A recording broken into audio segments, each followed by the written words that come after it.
Ley 11. La ley del círculo íntimo. El potencial de un líder es determinado por quienes están más cerca de él. Cuando vemos a una persona increíblemente talentosa, nos sentimos tentados a creer que el talento por sí solo la hizo exitosa. Creer eso es creer en una mentira. Nadie hace nada grandioso por sí solo. Los líderes no llegan al triunfo por sí mismos. El potencial de un líder se determina por aquellos que están más cerca de él. Lo que marca la diferencia es el círculo íntimo de un líder. Lance Armstrong es uno de los atletas más talentosos de este planeta. Debido a sus dotes físicas, ha sido llamado un fenómeno de la naturaleza. Su deporte, el ciclismo, es quizá el deporte más extenuante. El Tour de France, que ha ganado asombrosamente 7 veces seguidas, ha sido comparado con 20 maratones en 20 días consecutivos. Claramente, Armstrong se encuentra en una clase que pocos pueden alcanzar. Su determinación es incuestionable. Su régimen de entrenamiento es incomparable. Su talento es extraordinario. No obstante, sin un equipo, él no podría ganar ningún título. El ciclismo realmente es un deporte de equipo, aunque no lo parezca para el observador casual. Durante sus carreras del Tour de France, Armstrong tuvo un equipo increíble. Su equipo era formado por Chris Carmichael, su entrenador, y Johan Brinell, un ex ciclista que trabajaba como el director deportivo y pensador táctico del equipo. Ambos hombres eran indispensables, porque al principio, cuando Armstrong intentaba seguir su propio régimen de entrenamiento e intentaba sus propias tácticas, perdía fácilmente. Pero una vez que esos dos miembros de su círculo íntimo estuvieron con él, Armstrong comenzó a utilizar su talento al máximo. Lance es el primero en decir que nunca hubiera ganado el Tour de France sin ayuda de sus compañeros de equipo. Explica el sitio web del equipo Discovery. Muchos corredores sacrifican la gloria individual de la carrera para poder trabajar con un corredor. Lance, lo que dice mucho considerando lo que está en juego. No obstante, cada año, Lance logra hacerlo gracias al trabajo de su equipo. Si el equipo se sacrificara y Lance no tuviera lo necesario para llegar al final, tendríamos que rediseñar el plan. Los líderes tienen que hacer su parte. No existe un sustituto para el desempeño, pero sin un buen equipo, por lo general, el líder no tiene oportunidad. Su potencial se determina por los que están cerca de ellos. Esa es la ley del círculo íntimo. En años recientes, personas en el mundo de los negocios han vuelto a descubrir el significado de los equipos. En los 80, la palabra mágica en los círculos de negocios era la administración. Luego, en los 90, el énfasis era en el liderazgo. Ahora, en el siglo XXI, el énfasis es en el liderazgo colectivo. ¿Por qué? Porque nadie puede hacerlo todo bien por sí mismo. Me hubiera encantado compilar menos de 21 leyes de liderazgo, pero cuando encuentro la esencia del liderazgo, todavía observo que hay 21 cosas que un líder debe hacer bien para poder dirigir eficazmente. Al mismo tiempo, también reconozco que un solo líder no puede hacer todas las 21 cosas bien. Es por eso que un líder necesita un equipo de personas. Tal como lo dijo la Madre Teresa, usted puede hacer lo que yo no puedo hacer. Yo puedo hacer lo que usted no puede hacer. Juntos podemos hacer grandes cosas. Ese es el poder de la ley del círculo íntimo. La mayoría de la gente crea un círculo íntimo de personas a su alrededor. Sin embargo, al hacerlo no meditan mucho cómo hacerlo. Tendemos naturalmente a buscar personas que apreciamos o personas con las que nos sentimos cómodas. Son pocas las personas que analizan de qué manera a esas personas impactarán su efectividad o su potencial de liderazgo. Uno puede observar este fenómeno todo el tiempo con atletas cuando son contratados en el ámbito profesional, al igual que los artistas que logran el éxito a escala profesional. Algunos de ellos nunca logran su potencial, y por lo general es a causa de la clase de gente con la que se rodean. Para practicar la ley del círculo íntimo, usted debe poner de su parte al crear relaciones. Al considerar las personas que deben estar en su círculo íntimo, hágase las siguientes preguntas. Primero, ¿tienen una gran influencia con los demás? Una de las claves del liderazgo exitoso es la capacidad de influir en las personas que influyen en otras. ¿Cómo lograrlo? Mediante el reclutamiento de personas de influencia a su círculo íntimo. Eso fue lo que hice con Jim en la iglesia de Lancaster, Ohio. Hablé de él en el capítulo de la ley de la conexión.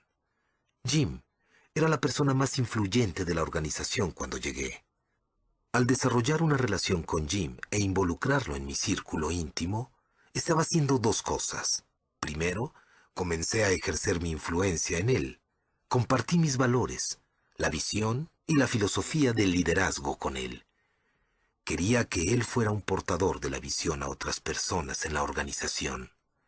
Segundo, comencé a averiguar qué pensaba, si tenía preguntas u objeciones sobre lo que yo quería hacer.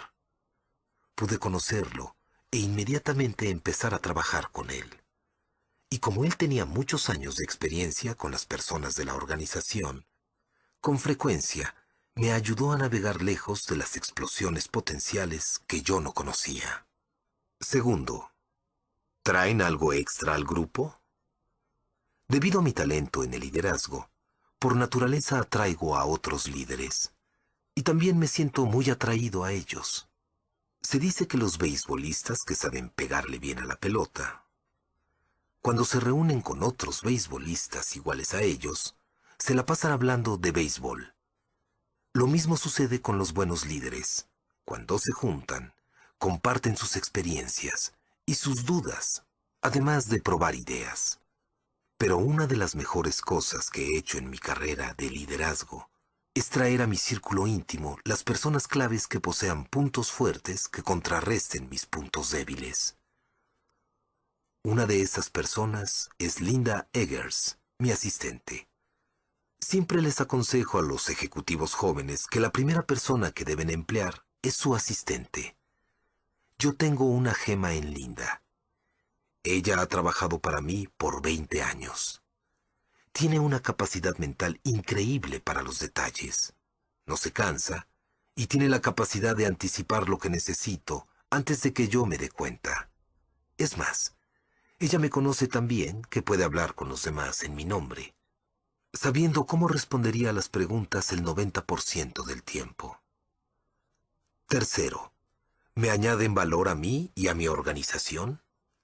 En el capítulo de la ley de la adición, expliqué la forma en que las personas añaden, sustraen, multiplican o dividen en lo que respecta a los demás. Las personas de su círculo íntimo deben saber añadir y multiplicar su influencia en los demás. Deben tener un historial comprobado de activos en su organización. A continuación, un antiguo poema de Ella Wheeler Wilcox que mi madre acostumbraba recitar para mí. Hay dos tipos de personas en la tierra hoy. Solo dos tipos, no más, digo yo. No son los buenos y los malos, pues se sabe bien que los buenos son mitad malos y los malos mitad buenos. No, los dos tipos de personas a los que me refiero son los que saben animar y los que se apoyan. Reúna únicamente personas que saben animar a los demás en su círculo íntimo. Los miembros del círculo íntimo deben añadirle valor a usted también. Eso no es algo egoísta. Si ellos tienen un efecto negativo, eso obstaculizará su capacidad de dirigir correctamente y dañará a su gente y su organización. Cuarto, ¿impactan ellos positivamente a los demás miembros del círculo íntimo? Soy un gran creyente de la química del equipo. Si usted desea que su círculo íntimo vaya a trabajar unido y funcione como equipo, necesita comprender cómo interactúan entre ellos. Primero desea que todos se acoplen. Al igual que un equipo de básquetbol de campeonato, tiene habilidades complementarias y papeles compatibles. Así cada miembro de su círculo íntimo tiene un lugar en su vida donde contribuyen sin pasarle por encima a los demás.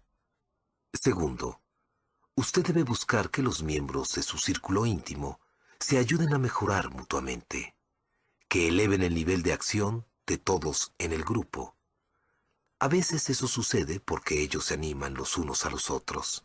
A veces, por medio de compartir mutuamente información y sabiduría. Y a veces, se da por medio de la competencia amigable. Sin importar cómo ocurra, si ellos pueden mejorar la habilidad de los demás miembros, ellos mejorarán la habilidad de sus líderes. Por supuesto, ningún líder comienza teniendo un círculo íntimo sólido. Cuando los líderes toman nuevas posiciones, con frecuencia deben empezar a reunir su círculo íntimo desde cero. Eso fue lo que me sucedió a mí en 1981, cuando acepté la oferta de dirigir la iglesia Skyline en San Diego, California. La iglesia tenía una gran historia nacionalmente reconocida. Había sido fundada en la década de los 50 por un hombre maravilloso llamado Orval Butcher, que estaba por jubilarse después de un servicio de 27 años. Bajo su liderazgo, el Dr. Butcher había tocado la vida de miles de personas. Era una buena iglesia, pero tenía un problema. No había crecido en años. Cuando llegamos, me reuní con cada miembro del personal para evaluar las capacidades individuales. Casi inmediatamente, descubrí por qué la iglesia se había estancado. Los miembros del personal eran buenas personas, pero no eran líderes fuertes. Sin importar lo que yo hiciera con ellos, jamás iban a poder llevar la organización al lugar que deberíamos llegar. En una iglesia de ese tamaño, el personal es el círculo íntimo del líder. Si éstas son fuertes, el líder podrá causar un gran impacto. Pero si son débiles, el líder no podrá. En eso consiste la ley del círculo íntimo. Entendía claramente la tarea que tenía por delante. Debía cambiar los líderes débiles por líderes más eficaces. Esa era la única forma de transformar completamente la situación.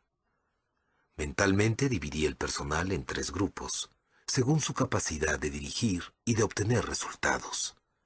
Primero quise ocuparme del tercer grupo, compuesto por los empleados cuyas contribuciones a la organización eran mínimas. Los reemplacé por los mejores individuos que pude encontrar. Luego comencé a trabajar con el segundo grupo y después con el tercero. La organización comenzó a crecer de inmediato. 3 años después ya había limpiado la casa completamente y solo había dejado 2 miembros del grupo original. Como el círculo íntimo había subido a un nuevo nivel, la organización también pudo avanzar a un nuevo nivel. Con los años, triplicamos el tamaño de 1,000 a 3,300 asistentes semanales. El crecimiento y el éxito que experimentamos en Skyline se debieron a la ley del círculo íntimo. Cuando tuvimos el personal adecuado, el potencial se disparó hasta las nubes. Cuando me fui de esa iglesia en 1995, los líderes de distintas partes del país procuraron emplear a los miembros clave de mi personal en sus propias organizaciones.